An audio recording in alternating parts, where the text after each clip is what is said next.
இந்த ஒரு விஷயத்துக்காக ராகவா லாரன்ஸ் அவங்கள பாராட்டியே ஆகணும். 10 டிராக்டர் வாங்கி எல்லாருக்கும் கொடுத்துருக்கீங்கல்ல, அது பல கோடிகளா மாறணும்ல.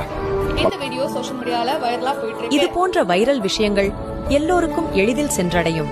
ஆனால் எந்த ஒரு அதிகாரத்திலும் இல்லாத ஒரு மனிதர் சாதாரண மக்களுக்காக பாடுபடுகிறார் என்பது உங்களில் எத்தனை பேருக்கு தெரியும்?